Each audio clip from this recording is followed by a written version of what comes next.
إن الحمد لله نحمده ونستعينه ونستغفره ونعوذ بالله من شرور أنفسنا ومن سيئات أعمالنا من يهده الله فلا مضل له ومن يضلله فلا هادي له أشهد أن لا إله إلا الله وحده لا شريك له وأشهد أن محمدا عبده ورسوله أما بعد فأعوذ بالله من الشيطان الرجيم قل جاء الحق وزهق الباطل إن الباطل كان زهوقا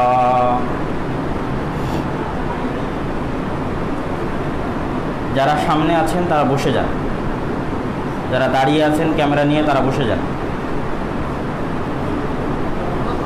যাবতীয় প্রশংসা, হামদ ও সানা মহাপরাক্রমশালী আল্লাহ সুবহানাহু ওয়া তাআলার শানে নিয়োজিত, যার অপরিসীম দয়া ও সীমাহীন রহমতের বদৌলতে আজকে আমরা অত্র মসজিদে পবিত্র জুমার দিনে একত্রিত হতে পেরেছি। সকলেই বলে আলহামদুলিল্লাহ। তারপর পরে দরুদ ও সালাম বর্ষিত হোক পৃথিবীর সর্বশেষ ও সর্বশ্রেষ্ঠ রাসূল আহমদ মুহাম্মদ মুস্তাফা সাল্লাল্লাহু আলাইহি ওয়াসাল্লাম। সম্মানিত উপস্থিতি, আজকের জুমার খুতবার সংক্ষিপ্ত বিষয়বস্তু নির্দিষ্ট কোনো একটি নয়, বরং কয়েকটি বিষয়বস্তু মিলেই আজকের জুমার খুতবায় আলোচনা করার চেষ্টা করব ইনশাআল্লাহ। স্থানীয় প্রেক্ষাপট, বাংলাদেশের সমসাময়িক প্রেক্ষাপট, সার্বিক অবস্থাকে বিবেচনা করেই আলোচনা করার চেষ্টা করব ইনশাআল্লাহ। প্রথমেই আমরা আলোচনা শুরু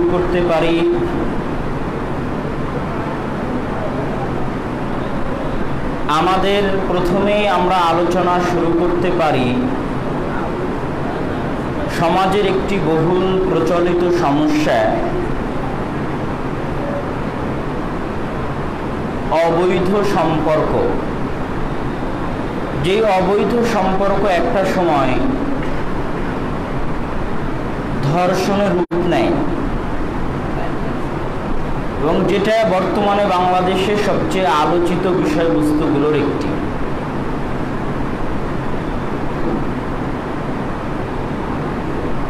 অন্যান্য যারা এই বিষয় নিয়ে আলোচনা করেছে দেশ জাতি নির্বিশেষে, তাদের সাথে ইসলামের এই বিষয়ের আলোচনার মৌলিক পার্থক্য কয়েকটি। তার মধ্যে ইসলামের আর তাদের মধ্যে মৌলিক পার্থক্য হচ্ছে, অন্যদের নিকটে যারা সেকুলার, যারা মানবতাবাদী, যারা ইসলামের বিরুদ্ধে অবস্থান করে, তাদের নিকটে যখন শুধু জোরপূর্বক অন্যায় কাজ করা হয় তখন সেটা অন্যায়, আর যখন স্বেচ্ছায় দুইজনের সম্মতিতে করা হয় তখন সেটা অন্যায় নয়। ইসলাম এই থিওরির সম্পূর্ণ বিপরীতে অবস্থান করে। ইসলামের দৃষ্টিতে স্বেচ্ছায় হোক, জোরপূর্বক হোক, ইচ্ছায় হোক, অনিচ্ছায় হোক, বিবাহ বহির্ভূত যে কোনো প্রকার অবৈধ সম্পর্ক ইসলামের সমান ও গুরুতর অপরাধ। এটা হচ্ছে তাদের সাথে ইসলামের প্রথম পার্থক্য। তাদের সাথে ইসলামের দ্বিতীয় পার্থক্য হচ্ছে, তারা গান বাজনা করার স্বাধীনতা চায়, অশ্লীল নাচ গান সিনেমা মুভির স্বাধীনতা চায়, প্রকাশ্যে জেনায় লিপ্ত হওয়ার স্বাধীনতা চায়, মানুষকে লজ্জাহীনতা, নগ্নতা, অশ্লীলতার স্বাধীনতা দিতে চায় এবং সেটাকে মানুষের অধিকার মনে করে। আবার যখন ধর্ষণ ঘটে যাবে তখন সেটা বন্ধের দাবিও জানায়। যেমন ইদানিং যারা ধর্ষণ নিয়ে আন্দোলন করতেছে, একদল মানুষ দেখবেন যে তারা ধর্ষণ বিরোধী আন্দোলন করতে গিয়ে দাবি করতেছে যে আমি কয়টায় বাড়ি ফিরবো, আর সিগারেট খাবো কিনা, আর কি পোশাক পরবো না পরবো, এটা নিয়ে আপনি ভাবার কি? তাহলে তারা অশ্লীলতা, বেহায়াপনা, নগ্নতার স্বাধীনতাও চাচ্ছে, আবার ধর্ষণও বন্ধ করতে চাচ্ছে। ইসলাম এটা সমর্থন করে না। ইসলামে সামাজিক ব্যাধিগুলো, সামাজিক রোগগুলো দূর করার দুইটা নিয়ম। এক, রোগ প্রতিরোধ ক্ষমতা থাকতে হবে যেন রোগ প্রবেশই করতে না পারে। দুই, রোগ প্রতিরোধ ক্ষমতা থাকার পরেও যদি দুই একটা প্রবেশ করে তাহলে সেগুলোর কঠিন শাস্তি থাকতে হবে। করোনা ভাইরাস থেকে বাঁচতে গিয়ে যেমন ডাক্তারেরা বলছে আপনার রোগ প্রতিরোধ ক্ষমতা বাড়াতে হবে যেন অসুখী না হয়, এই জন্য আপনি প্রতিদিন ব্যায়াম করবেন, লেবু খাবেন, ভিটামিন সি খাবেন, যাতে অসুখী না হয়। তো ইসলামও বিশ্বাস করে সমাজে একটা রোগ যেন প্রবেশই না করে। এই জন্য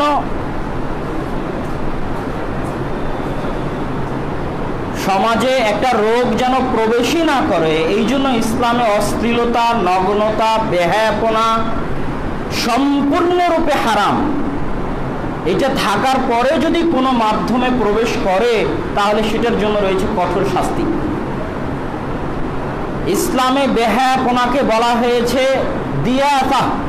রাসূল সাল্লাল্লাহু আলাইহি ওয়াসাল্লাম বলেছেন লা ইয়াদখুলুল জান্নাতা আদ-দায়ুস, দায়ুস জান্নাতে যাবে না। দায়ুসকে, দায়ুস মূলত বলা হয়, দিয়াসা মূলত আছে শুকুরের মধ্যে। কার মধ্যে? শুকুরের মধ্যে, প্রাণীকুলের মধ্যে। প্রকৃত অর্থে দায়ুস মূলত শুকুর। জীব জন্তুর মধ্যে প্রকৃত অর্থে, বাস্তব অর্থে দায়ুস মূলত শুকুর। শুকুর এতটা বেহায়া, এতটা নির্লজ্জ যে আর এক শুকুরের পশ্চাৎ দেশ থেকে, পিছন থেকে তার পায়খানা চেটে খেতে আর এক শুকুরের সামান্যতম লজ্জাবোধ হয় না। এটা তার স্বভাবের অন্তর্ভুক্ত। ইবনে হাজম বলেছেন যে মানুষ যদি শুকুরের গোশত খায় টানা 10 বছর, 5 বছর, 15 বছর, 20 বছর, শুকুরের গোশত যদি মানুষ টানা খায়, খাওয়ার পরে তার সামনে তার স্ত্রীর সাথে যদি কেউ জেনায় লিপ্ত হয় তো তার অন্তরে সরিষা সমপরিমাণ কোনো দুঃখবোধ, কোনো লজ্জাবোধ, কোনো অপমানবোধ তার অন্তরে কাজ করবে না, কেননা সে শুকুর হয়ে গেছে। শুকুরের গোশত খেতে খেতে তার শরীরে শুকুরের রক্ত প্রবাহিত হচ্ছে। তো আল্লাহ রাসূল বলছেন লা ইয়াদখুলুল জান্নাতা আদ-দায়ুস, দায়ুস জান্নাতে যাবে না। তার মানে কি শুকুর জান্নাতে যাবে না? তার মানে মানুষের মধ্যে একদল মানুষ আছে যারা দেখতে মানুষ কিন্তু রক্ত শুকুরের। মানুষের মধ্যে একদল মানুষ আছে যারা নামে মানুষ কিন্তু চাল চরিত্র, নীতি নৈতিকতা শুকুরের। লা ইয়াদখুলুল জান্নাত, তারা জান্নাতে যাবে না।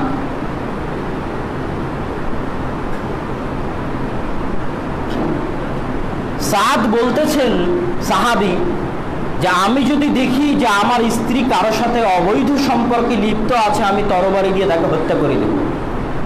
তখন রাসূল সাল্লাল্লাহু আলাইহি ওয়াসাল্লাম বলতেছেন, সাদ, তোমার যেমন গায়রাত আছে, গায়রাত আত্মমর্যাদা, যেটা দায়ুসের বিপরীত, দেয়াসার বিপরীত হচ্ছে গায়রাত, আত্মমর্যাদা।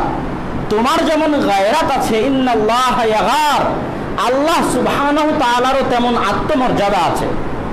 তোমার স্ত্রীর সাথে যদি অন্য কেউ খারাপ কাজ করে তাহলে তোমার যেমন গায়রাত জেগে ওঠে, আল্লাহর কোনো বান্দা আল্লাহর কোনো বান্দির সাথে, আল্লাহর কোনো দাস আল্লাহর কোনো দাসীর সাথে যখন অবৈধ কাজ করে তখন আল্লাহরও গায়রাত জেগে ওঠে।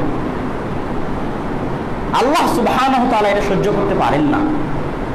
এই জন্য দুনিয়ার সবচেয়ে কঠিন, সবচেয়ে কঠোর, সবচেয়ে ভয়াবহ শাস্তি আল্লাহ সুবহানাহু তাআলা দিয়েছেন অবৈধ সম্পর্কে।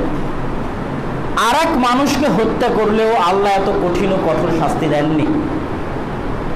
কেউ যদি কাউকে হত্যা করে তাহলে তাকে হত্যা করে ফেলতে হবে, কিন্তু হত্যাটা যেন তাড়াতাড়ি হয়, ধারালো তরবারি, ধারালো ছুরি দিয়ে হয়, যেন কষ্ট না হয়, মারা যেতে যেন সময় না লাগে, কষ্ট যেন কম হয়।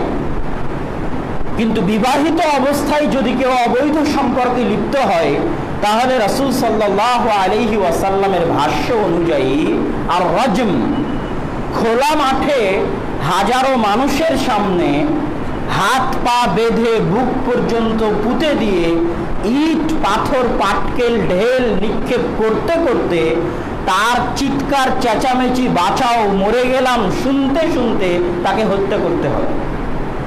তার মারা যেতে 10 মিনিট, 15 মিনিট, 20 মিনিট, আধা ঘন্টাও সময় লাগতে পারে। আল্লাহ সুবহানাহু ওয়া তাআলা যেই জায়গায় এই শাস্তির কথা বলেছেন, সেখানে আল্লাহ আরো 2টা শর্ত দিয়েছেন।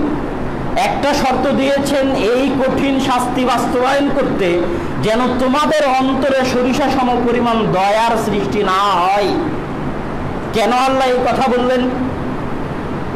একজন মানুষ আমার পিতাকে হত্যা করেছে, আপনি আরেকজনের পিতাকে হত্যা করেছেন, তো হত্যাকারীকে হত্যা করতে দয়া হবে না যে তুই আমার বাপকে মেরেছিস, তোকেও হত্যা করবে। কেউ কারো মাল চুরি করেছে, তার হাত কাটতে দয়া হবে না। কিন্তু একজন নারী, একজন পুরুষ যারা স্বেচ্ছায়, আপনার তো কোনো সমস্যা নাই, তারা যদি স্বেচ্ছায় কোনো অন্ধকার ঘরে জেনায় লিপ্ত হয়, এতে আপনার কি সমস্যা?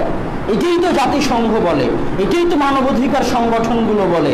তারা দয়া সৃষ্টি করতে চায় যে এতে তো তোমাদের কোনো ক্ষতি হচ্ছে না। হত্যা করলে ক্ষতি আছে, চুরি করলে ক্ষতি আছে, ডাকাতি করলে ক্ষতি আছে, মিথ্যা অপবাদ দিলে ক্ষতি আছে, কিন্তু 2 জন মিলে স্বেচ্ছায় জেনায় লিপ্ত হচ্ছে, এতে তোমার কি ক্ষতি যে তুমি এত কঠিন ও কঠোর শাস্তি তাকে দিবা? এই বলে তোমাদের অন্তরে মানুষ দয়ার সৃষ্টি করতে চাইবে, কিন্তু তোমাদের অন্তরে যেন দয়া সৃষ্টি না হয়। এটা আল্লাহর বিধান। এবং এই শাস্তি গোপনে বাস্তবায়ন করা যাবে না, প্রকাশ্যে বাস্তবায়ন করতে হবে, যেন মুমিনদের একটা দল এই শাস্তি বাস্তবায়ন করা দেখে।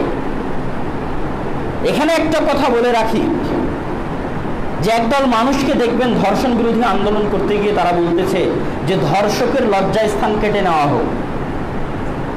এবং যারা ইসলামপন্থী তাদেরও অনেকেই এই পোস্ট, এই ব্যানার, এই বক্তব্য দিচ্ছে, অথচ এটা সরাসরি ইসলাম বিরোধী কথা। তাদের মনে এই প্রশ্ন আসতেছে যে চুরি করলে হাত কাটতে হয়, মানে যে হাত দিয়ে চুরি করেছে সেই হাত কেটে নিতে হবে, তাহলে যে অঙ্গ দিয়ে সে জেনায় লিপ্ত হয়েছে, ধর্ষণ করেছে, সেটা কেটে নিতে হবে। তো ইবনুল কাইয়িম রাহিমাহুল্লাহ এই বইয়ের মধ্যে বলতেছেন যে কেন জেনাকারীকে হত্যা করতে হবে, তার কারণ হচ্ছে, প্রথম কারণ কেন লজ্জা স্থান কাটা হবে না, প্রথম কারণ হচ্ছে লজ্জা স্থান সাতর। লজ্জা স্থান হচ্ছে ঢেকে রাখার জিনিস, সাতরুল আওরা। ইসলাম তো নগ্নতা বন্ধ করতে এই শাস্তি বাস্তবায়ন করতেছে, সেখানে যদি লজ্জা স্থান খুলে কাটা হয় তাহলে তো নগ্নতার প্রকাশ্য নিয়ম, নগ্নতার প্রকাশ্য বহিঃপ্রকাশ। এটা হচ্ছে প্রথম কারণ।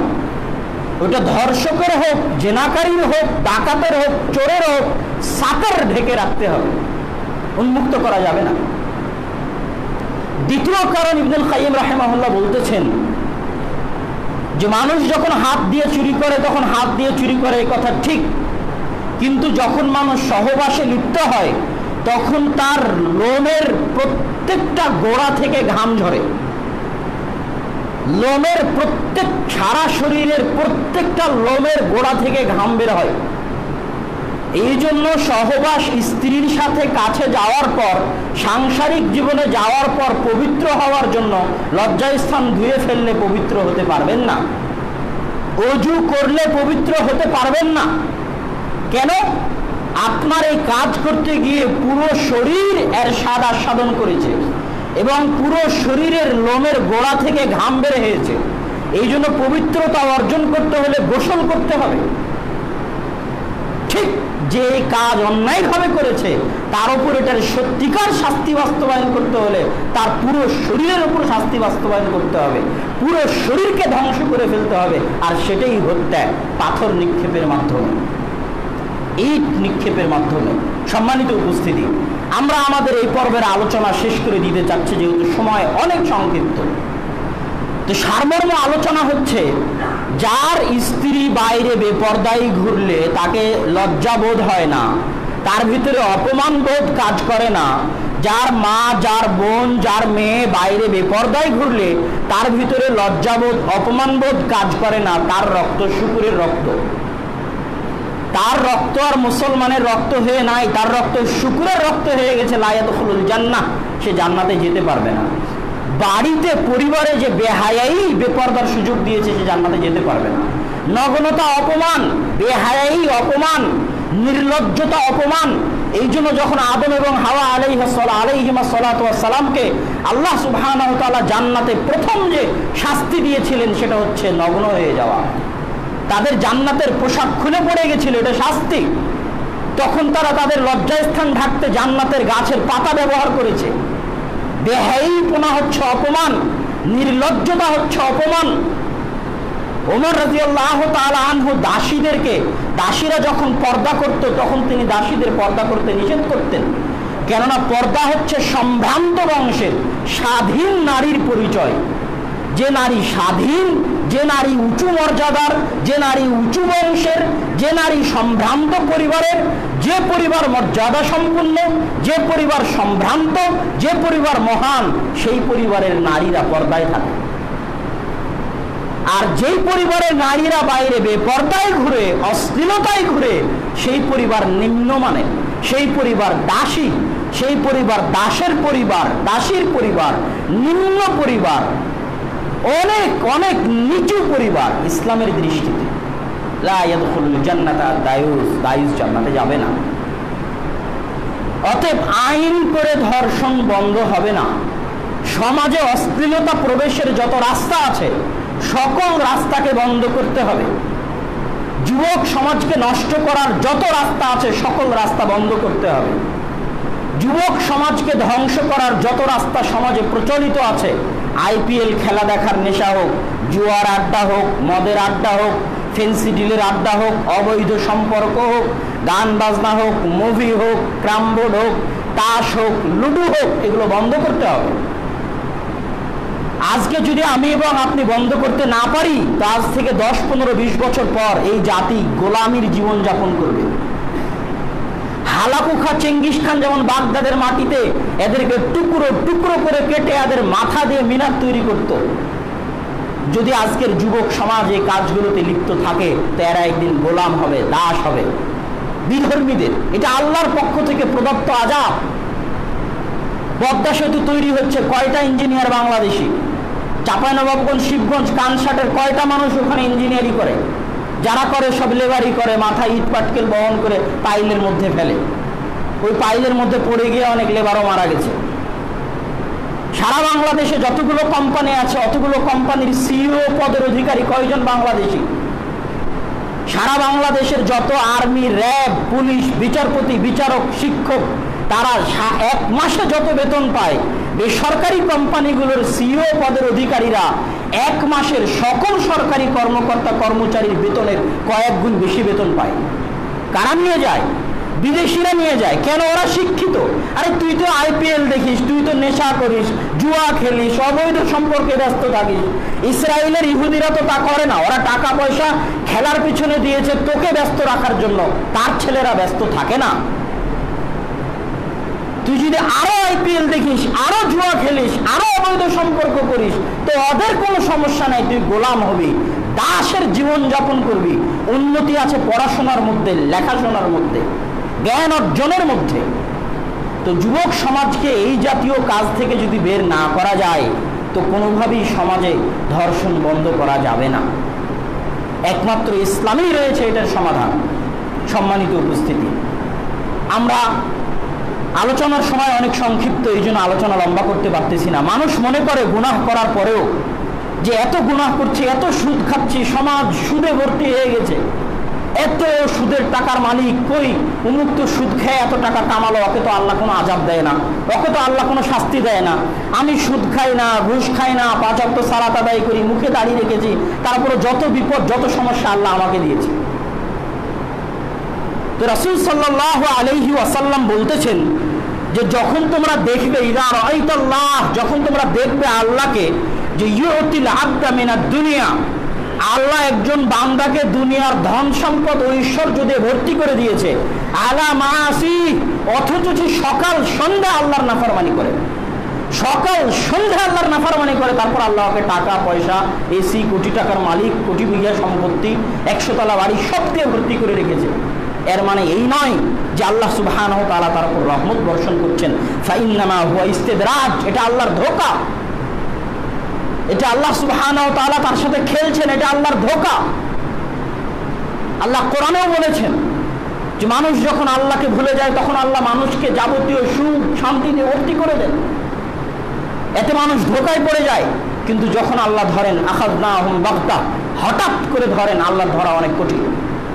ইবনুল কাইয়্যিম রাহিমাহুল্লাহ বলতেছেন যে আপনার সমাজে সব সুদে ভর্তি হয়ে গেছে, কিস্তিতে ভর্তি হয়ে গেছে, আল্লাহ আপনার উপর আযাব দিচ্ছে না, শাস্তি দিচ্ছে না, তার মানে আপনি ভালো আছেন।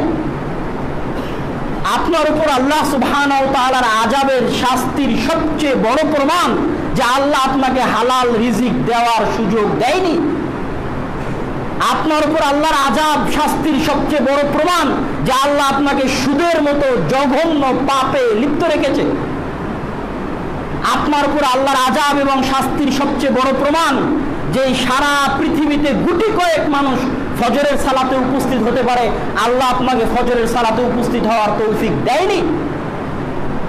আপনার উপর আল্লাহর আযাবের শাস্তির এটা প্রমাণ যে আল্লাহ সুবহানাহু ওয়া তাআলা আপনাকে তাহাজ্জুদের সালাত আদায় করার সুযোগ দেয়নি। আপনার উপর আল্লাহর আযাব এবং শাস্তির প্রমাণ যে আল্লাহ সুবহানাহু ওয়া তাআলা আপনাকে মুখে দাড়ি রাখার সুযোগ দেয়নি। আপনি দুনিয়াবি ধন সম্পদ উপার্জন করে মনে করতেছেন এটা মনে হয় আল্লাহর দয়া, এটা আল্লাহর ধোঁকা। আল্লাহ যে আপনাকে সৎ আমল করার তৌফিক দেয়নি, এটাই আল্লাহর শাস্তি। আল্লাহ তাদেরকেই সৎ আমল করার তৌফিক দেন যাদেরকে আল্লাহ ভালোবাসেন। সম্মানিত উপস্থিতি, এই জন্য এই ধোঁকায় পড়া যাবে না, তওবা করে আল্লাহ সুবহানাহু ওয়া তাআলার নিকটে ফিরে আসতে হবে। মানুষকে আল্লাহ সুবহানাহু ওয়া তাআলা ধন সম্পদ দিয়ে পরীক্ষা করে থাকেন। দাউদ সুলাইমানকে যত ধন সম্পদ দিয়েছিলেন, পৃথিবীতে আর কাউকে অত ধন সম্পদ, অত ক্ষমতা দেননি। কিন্তু তারা ধন সম্পদ ক্ষমতা পেয়ে অহংকারী হয়নি, তারা আল্লাহর সামনে নত হয়েছে। আল্লাহ সুবহানাহু ওয়া তাআলা আমাদেরকে যেন ধোঁকা থেকে বাঁচার তৌফিক দান করেন এবং যেন সৎ কাজের প্রতি আগ্রহী করার তৌফিক দান করেন। আল্লাহুম্মা আমিন। সংক্ষিপ্ত আলোচনার শেষ আলোচনা হচ্ছে সালাতের বাস্তব অর্থ মানুষ বুঝে না। সালাত কি জন্য আল্লাহ সুবহানাহু ওয়া তাআলা দিয়েছে এটা মানুষ জানে না। আল্লাহ মানুষকে সৃষ্টি করেছিল, আমা খালাকতুল জিন্না ওয়াল ইনসা ইল্লা লিয়াবুদুন, মানুষকে আমি সৃষ্টি করেছি আমার দাসত্ব করার জন্য। আমি ইবাদত বলি না, দাসত্ব বলি। ইবাদত বললে মানুষ মনে করে নামাজ সিয়াম দিয়ে শেষ। দাসত্ব মানে 24 ঘন্টা দাসত্ব, জন্ম থেকে মৃত্যু পর্যন্ত দাসত্ব, ব্যবসা বাণিজ্য থেকে কোর্ট কাচারি থেকে ইবাদত থেকে সর্বক্ষেত্রে দাসত্ব। আল্লাহ আমাদেরকে তার দাসত্ব করার জন্য সৃষ্টি করেছে। তো দাসত্ব মানে ফেরেশতা যেমন 24 ঘন্টা সুবহানাল্লাহ আলহামদুলিল্লাহ লা ইলাহা ইল্লাল্লাহ জিকির করে, আল্লাহর ইবাদত করে, সালাত আদায় করে, মানুষও তেমন করবে। কিন্তু মানুষকে আল্লাহ সুবহানাহু ওয়া তাআলা সেই ক্ষমতা দেননি। এই জন্য আল্লাহ মানুষকে বলেছে অন্তত পক্ষে দিনে রাতে 24 ঘন্টা আকিমিস সালাতা লিযিকরি, দিনে রাতে 24 ঘন্টায় অন্তত পক্ষে 5 বার হে আল্লাহর বান্দা তোমরা আমাকে স্মরণ করিও। তোমরা যদি আমাকে স্মরণ করতে ভুলে যাও, আমি আল্লাহ তোমাদেরকে ভুলে যাব। শুধু তাই নয়, ওয়া আনসাহুম আনফুসাহুম, তোমরাও নিজেদেরকে ভুলে যাবে। আল্লাহ আমাদেরকে ভুলে যাবে এটা তো সহজ, আমরা নিজেদেরকে কিভাবে ভুলে যাব? ইবনুল কাইয়্যিম রাহিমাহুল্লাহ বলছেন যে আমরা নিজেদেরকে ভুলে যাব এইভাবে, প্রত্যেক যে কল্যাণের রাস্তা রয়েছে সেই কল্যাণের রাস্তা অবলম্বন করতে পারবো না, আল্লাহ সুযোগ দিবে না।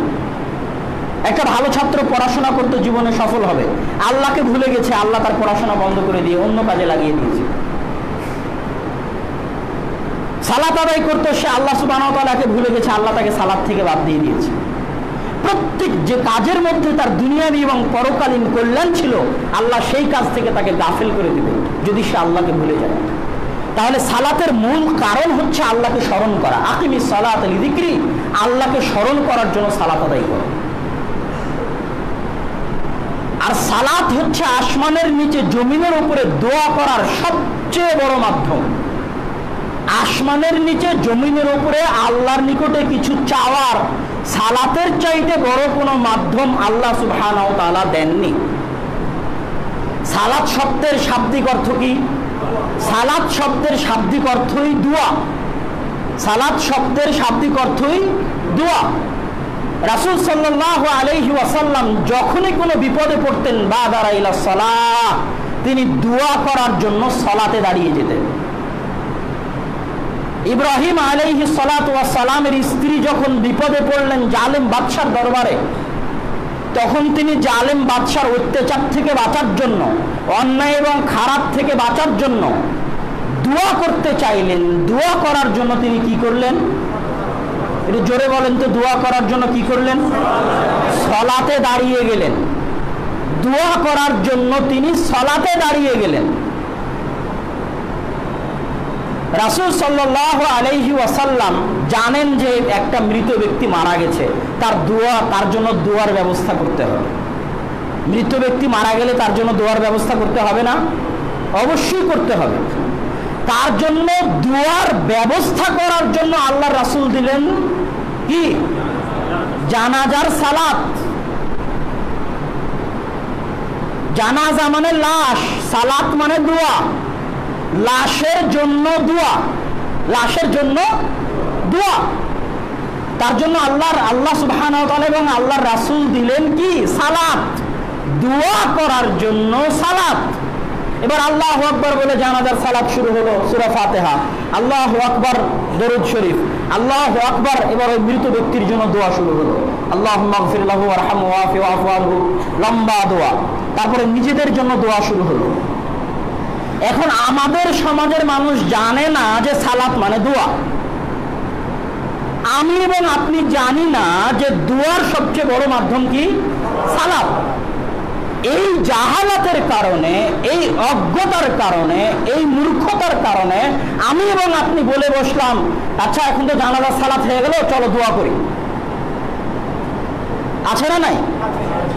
চলো কবরের পাশে দাঁড়িয়ে একসাথে দোয়া করি। তাহলে এটা কি ছিল? জানাজার যে সালাতটা হলো এটা কি ছিল? এটাই তো দোয়া ছিল।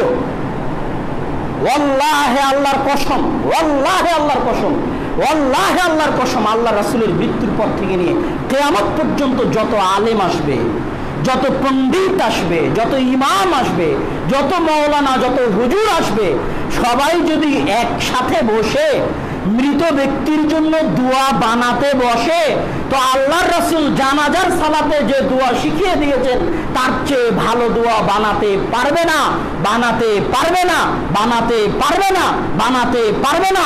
কেননা ওই দোয়া কে শিখিয়ে দিয়েছেন?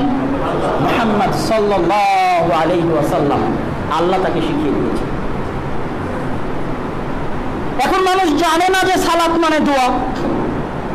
সালাতই তো দোয়া। আল্লাহু আকবার বলে সূরা ফাতিহা, আল্লাহর প্রশংসা। সূরা ফাতিহার শেষে প্রশংসার পরে আল্লাহর নিকটে দোয়া। রুকুতে চলে গেলাম, আল্লাহর তাসবিহ, মহত্ব। রুকু থেকে উঠলাম, আবারও আল্লাহর তাসবিহ, রব্বানা লাকাল হামদ, আল্লাহ তোমারই প্রশংসা।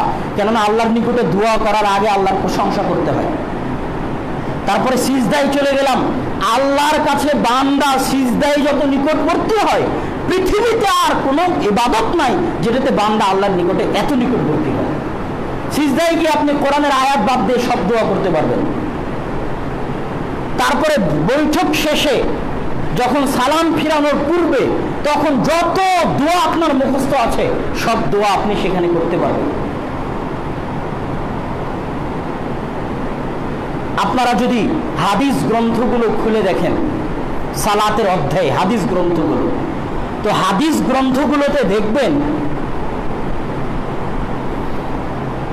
যে আল্লাহু আকবার বলে সালাত শুরু হলো, তারপরে রুকু, সিজদা, তাশাহুদ, দোয়া সব দিয়ে আসসালামু আলাইকুম বলে সালাত শেষ হলো। তার মানে কি শেষ হলো? কি শেষ হলো? একটু জোরে বলেন, কি শেষ হলো? দোয়া শেষ হয়ে গেল। এখন এরপরে যদি আবার কেউ বলে যে না দোয়া হয়নি, দোয়া করতে হবে, তাহলে আবার তাকে পড়তে হবে সালাত কাকে বলে। আবার তাকে জ্ঞান অর্জন করতে হবে সালাত কাকে বলে, আবার তাকে জ্ঞান অর্জন করতে হবে যে সালাত কি, আবার তাকে জ্ঞান অর্জন করতে হবে সালাতের গুরুত্ব সম্পর্কে, আবার তাকে জ্ঞান অর্জন করতে হবে যে আসমানের নিচে জমিনের উপরে আল্লাহর নিকটে দোয়া করার জন্য সালাতের চাইতে বড় কোনো মাধ্যম পৃথিবীতে নাই। এই জ্ঞান তাকে আবার অর্জন করতে হবে।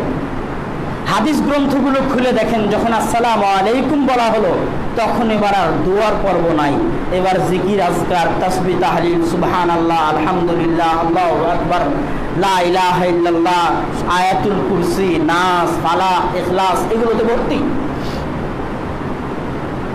কিন্তু সমাজে যখন একসাথে হাত তুলে দোয়া করার বেদাত সমাজে যখন প্রবেশ করলো, তখন একসাথে সমাজ থেকে দুইটা সুন্নাত উঠে গেল। কয়টা সুন্নাত? দুইটা সুন্নাত একসাথে সমাজ থেকে উঠে গেল। একটা সুন্নাত মানুষ ভুলেই গেল যে সালাতের মধ্যে দোয়া করতে হয়। মানুষ জানেই না যে সালাতের মধ্যে দোয়া করতে হয়। আপনি বিপদে পড়েছেন, আপনার নিকটে খবর আসলো আপনার ছেলে অ্যাক্সিডেন্ট করেছে, আপনি তো জীবনে কোনোদিন জানেন না যে সালাত মানে দোয়া। আপনি জানেন যে সালাতের মধ্যে তো আর দোয়া হয় না, নাম কাস্তে রুকু সিজদা এমনি ঠক ঠক উঠবস, দোয়া তো আসলে সালাতের পরে হয়। তা আপনি তখন অ্যাক্সিডেন্টের খবর শুনে হুজুরের কাছে চলে গেলেন দোয়া চাইতে, বা কাউকে বললেন কিছু দান সাদকা করতে। কিন্তু আপনি যদি জানতেন সালাত মানে দোয়া, তো দুঃসংবাদ শোনা মাত্রই অজু করে সবার আগে সালাতে দাঁড়িয়ে যেতেন। আল্লাহর কসম, পৃথিবীর যে কোনো বিপদ, পৃথিবীর যে কোনো বিপদ, পৃথিবীর যে কোনো বিপদ সালাত দিয়ে দূর করা সম্ভব। শুধু বিপদ শোনা মাত্রই এমপির কাছে ফোন দেওয়ার প্রয়োজন নাই, ওসির কাছে ফোন দেওয়ার প্রয়োজন নাই, ডিসির কাছে ফোন দেওয়ার প্রয়োজন নাই। বিপদ শোনা মাত্রই অজু করে আল্লাহর কাছে ফোন দেন, এবং সেটাই সালাত, সেটাই সালাত। পৃথিবীতে আল্লাহর কাছে দোয়া করার সবচেয়ে বড় মাধ্যম সালাত। আমি নিজে পরীক্ষিত বহুবার, আমার আম্মাকেও পরীক্ষা করতে দেখেছি বহুবার। যে কোনো বিপদ, আমার আম্মার কাছে যদি কোনো বিপদের সংবাদ আসে, তো বিপদের সংবাদ শোনার পর উনি মোবাইলে হাত দেয় না, বিপদের সংবাদ শোনার পর আমাদেরকেও বলতে আসে না, আর একজনের কাছেও বলতে যায় না, আগে সাথে সাথে অজু করা মাত্রই সালাত, সালাত শেষ হয়ে তারপরে আব্দুল্লাহ এই সমস্যা হয়েছে, দেখো তো কি করা যায়, বৌমুক এই সমস্যা হয়েছে, দেখো তো কি করা যায়। সালাত হচ্ছে পৃথিবীতে দোয়ার সবচেয়ে বড় মাধ্যম। যখন সমাজে একসাথে হাত তুলে দোয়া করার বেদাত ঢুকেছে, তখন আল্লাহর এত বড় নিয়ামত, যে নিয়ামত আল্লাহ মেরাজের রাত্রিতে দিয়েছিলেন সালাত, ওই সালাত যে দোয়া করার মাধ্যম, সেটা সমাজের মানুষ ভুলে গেছে। এবার সালাতের পরে একসাথে হাত তুলে দোয়া করার কারণে আরেকটা যে বেদাত সমাজে, আরেকটা যে সুন্নাত সমাজ থেকে উঠে গেছে, সেটা হচ্ছে সালাম ফিরানোর পরে জিকির আজকার তাসবিহ তাহলিল করতে হয়। যখন একসাথে হাত তুলে দোয়া করার বেদাত ঢুকেছে, তখন মানুষ সালামের পরে যে জিকির আজকার তাসবিহ তাহলিল করতে হয় এটা ভুলে গেছে। দোয়া শেষ হলেই মসজিদ থেকে বের হয়ে চলে যাওয়ার প্রয়োজন মনে করে, জিকির আজকার তাসবিহ তাহলিল যে আছে এটা ভুলে গেছে। সম্মানিত উপস্থিতি, ইসলামের দুটো বিষয়, একটা হালাল একটা হারাম, আর একটা সুন্নাত আর একটা বেদাত। বক্তব্যের আমি শেষের দিকে চলে এসেছি, বক্তব্য লম্বা করব না, সময় শেষ হয়ে এসেছে। আপনি যদি জিজ্ঞেস করেন যে এই ফ্যানটা চালানো সুন্নাত না বেদাত, আপনি যদি জিজ্ঞেস করেন মদ খাওয়া সুন্নাত না বেদাত, ঠিক হবে? মদ খাওয়া হালাল না হারাম এটা জিজ্ঞেস করতে হবে। আপনি যদি জিজ্ঞেস করেন শুকুরের গোস্ত খাওয়া সুন্নাত না বেদাত, ঠিক হবে? আপনাকে জিজ্ঞেস করবে শুকুরের গোস্ত খাওয়া হালাল না হারাম। আপনি যদি জিজ্ঞেস করেন একসাথে হাত তুলে দোয়া করা হালাল না হারাম, ঠিক হবে? আপনাকে জিজ্ঞেস করবে একসাথে হাত তুলে দোয়া করা সুন্নাত না বেদাত। হালাল হারাম হচ্ছে দুনিয়ার সাথে সম্পৃক্ত, সুন্নাত বেদাত হচ্ছে ইবাদতের সাথে সম্পৃক্ত। হালাল হারাম দুনিয়া, আর সুন্নাত বেদাত ইবাদত। হালাল হারামের ক্ষেত্রে ইসলামের মূলনীতি হচ্ছে সবই হালাল, শুধু ওইটাই হারাম যেটা আল্লাহর রাসূল হারাম করে গেছেন, যেটা আল্লাহ হারাম করে গেছেন। কালাই রুটি আল্লাহ রাসূলের যুগে ছিল? হ্যাঁ, তখন কেউ যদি বলে যে কালাই রুটি খাওয়া হারাম হবে, কালাই রুটি খাওয়া বেদাত হবে, কালাই রুটি তো ইবাদতের সাথে সম্পৃক্ত নয়। এখন দেখতে হবে যে আল্লাহ রাসূল যা হারাম করে গেছিলেন তা এর মধ্যে পড়ে কিনা। আল্লাহ রাসূল কি হারাম করেছেন? শুকরের গোশত খাওয়া হারাম, রক্ত হারাম, মৃত জিনিস হারাম, যার থাবা আছে তার গোশত হারাম, যার শিকারি দাঁত আছে তার গোশত হারাম, ধোকা দিয়ে ব্যবসা করা হারাম, সুদ হারাম, এগুলো সবই হারাম। এগুলো কি আছে কালাই রুটির মধ্যে? নাই, তো হালাল। তার মানে সবই হালাল। আল্লাহ রাসূলের যুগে ফ্যান ছিল না, হালাল। কেন? নিষেধাজ্ঞা নাই। আল্লাহ রাসূলের যুগে বিমান ছিল না, হালাল। কেন? নিষেধাজ্ঞা নাই, হারামের প্রমাণ নাই। কিন্তু আপনি যদি আবার বলেন একসাথে হাত তুলে দোয়া করা বেদাত, কোথায় নিষেধ আছে দেখান।